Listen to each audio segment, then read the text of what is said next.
Well, I didn't see myself doing this video, but I have to. I feel like I'm obligated to explain to a lot of people who are saying stuff that make zero sense to me. And I'm talking about the New York Mets, the team that I love. I love the Mets. I am a diehard Mets fan. And if you see all my bobbleheads up there, this year I decided not to collect any bobbleheads. For the fact is, the team got rid of players that I loved. I'm a huge Pete Alonso fan. I liked the Brandon Nimmo. McNeil was, iffy. The thing is, and like I said, I am a diehard. Look, I got hat collection over hat collection, and I'm gonna keep going. The thing that I want people to understand is, I have been calling for Mendoza's firing since last year, when the team had a little skid that they looked awful. They looked like they were lifeless. But I see people going online saying that whose fault is it? And the honest truth is, it's everyone's fault. From Stearns to Mendoza to the players themselves. Because at the end of the day, Stearns got a team that made it to the playoffs. And instead of building on it, which you could say, well, he did. They gave him Soto, but you lost pieces. And you refuse to sign pieces. And I understand the philosophy. I'm not here to argue the philosophy. What I'm here to argue is, you got rid of what worked very well for something that just fell apart. And the thing is, you could say, well, Alonso wanted a long-term contract. He is one of us. He was a Met to begin with and should have ended his career as a Met. And that hurts. As a Met fan, you see your player leave and become better elsewhere. And I'm not saying Alonso's going to be better elsewhere. I don't know that. But that's what the season plays out. But he already gave them a game-winning home run to the Orioles. Nimmo has been killing it out in Texas. And we are stuck in a losing streak. And I want to make it very clear. Mendoza is a bad manager. For those who say, no, he's good. He's very good with the players. He is not. And I'll tell you why I know he's not. Because, frankly, you have players who are in the bench doing nothing. They'll get one at bat, maybe. A pinch run opportunity, maybe. But you're letting people rot in the dugout. And that, to me, is a sign that you have no idea what you have in front of you. You have no idea how to use the pieces you're given. Because at the end of the day, you go, well, Lindor finally hit a home run yesterday. Whoopie-doo. One run. And the team was dead. The team was dead. And I saw someone get very upset with me where I said, hey, at least Albert, you can't blame Albert for the swing that he did at the end. At least he was trying to smack a home run. The other two, I don't know what they were swinging at. And yeah, all the pitches were out of the strike zone. And people were like, well, look at where he was swinging at. That pitch was on the floor. It's the approach. It's the attitude that the team has.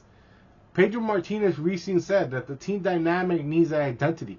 That identity is missing in this team. The team has no drive, no enthusiastic. I don't even want to go watch the game. I haven't gone to a game this year, let alone.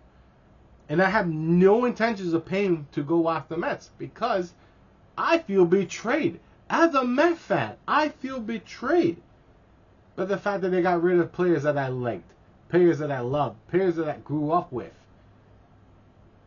And you go, well, the team didn't win. It needed a huge change.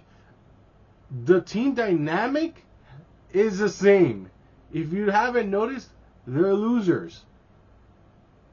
And the problem is that you got a manager who is a loser. I'm sorry, Mendoza is a loser. And you go, well, he took this team to the playoffs 2 years ago. He did not take this team to the playoffs. You know what took this team to the playoffs? A whole dramatic scene from Lopez. The team turned around after that incident. Why? Because dramatic incidents drive teams to do something. I've been saying, when the team fell a little rotten last year, Fire Mendoza. It would have been a wake-up call to everyone that no one is untouchable. Right now, Lindor, mental head case and everything, should have been sat down. And you go, well, he had a home run yesterday. You know, he's going to turn things around. I hope he turns things around. But you're sending the wrong message to the rest of the team. That you could coast. You could play as shitty as you want. Because at the end of the day, they're not going to do anything to you. You could play as bad as you are, and yet you'll still be in this lineup. I'm sorry. That's terrible. Ronnie Mauricio was up here, had 4 at-bats, 1 for 4. What was his reward for getting a game-winning hit? Bench. You cannot play for a manager that does not reward players. Does not reward the hard work. Alvarez has a great day at the plate. The very next day, well, you know, we're gonna play in Torrens. Don't get me wrong, Torrens. I like Torrens, but you cannot continue to play for a manager and feel motivated to do well because he's not gonna play you. The lineup, again, you know, I have got arguments where we're gonna, what kind of lineup we're gonna do. The lineup doesn't work. It does not work. The players, it doesn't work. Switch it up. The whole thing. Just put everyone's name in a hat and just start picking names at this point because it doesn't work. The Dodgers do something very interesting with Ohtani. They bat him leadoff. I saw someone say, hey, maybe put Soto on leadoff. At this point, try anything because the offense as is does not work. The players who are playing right now, if they're not hitting, sit them down. Let's see what we have. That was one thing I said, hey, maybe we're going to go with the youth. But here's another thing. Carson Bench. He has been shitty. And fine, he did get a hit yesterday. But again, you know, like, how long do you stick with people who are not hitting? That's my problem. Mendoza is the problem with this team. The team needs a drastic change. And the attitudes that we see in that dugout is a clear representation of Mendoza. Because coast, that's what they're doing. They're collecting a paycheck, and that's it. That's the end of it. And if you disagree, feel free to write in the comments. Feel free to tag this video. Feel free to do whatever you got to do. But as a Mets fan who grew up with this, and look, I ain't kidding, I got Mets bobbleheads like crazy. This right here is the current bobblehead roster. There's only 4 bobbleheads in there. 4. I had to dump a bunch on top because, frankly, they got rid of everyone. Or players refuse to not stay here. Edwin Diaz is a great example, right? He said he loved playing in New York. But he wanted to win the championship. And you know what that tells you? That the mentality in the clubhouse is, we're not winners. We're losers. And not even one piece of adding Soto is not going to make you a better team. Because the attitude in that dugout is clear that, you know, while we're here to win ball games, sure, we don't feel like we need to. There's no urgency to try to win ball games. And that's Mendoza. That's the leader. That's the manager's job. To make sure that the players understand that, hey, I'm here to put a lineup and manage the bullpen. And if the lineup ain't working, I'm going to make sure to do it. If you're playing the field is sucky, I'm going to put someone else to play that defensive role. Because we're supposed to be a defensive team. And yet we have not played good defense. I'm sorry. Like I said, you know, I'm the fact that we didn't even offer Alonso a contract, to me, was offensive. And you could say, well, you know, he said he wanted a 5-year deal. I get it. He wants what he wants. At least offer him something and then find yourself halfway. But you didn't want to do that. And that's on Stearns. But that's also on Mendoza, who didn't fight for, hey, I want Alonso. I need Alonso back in my lineup. Because what are you going to do? Oh, we're going to play Vientos. We're going to play Beatty. We're going to play Polanco. We're going to play a mixed match of people who have never played the position. We'll figure it out. That doesn't work. That does not work.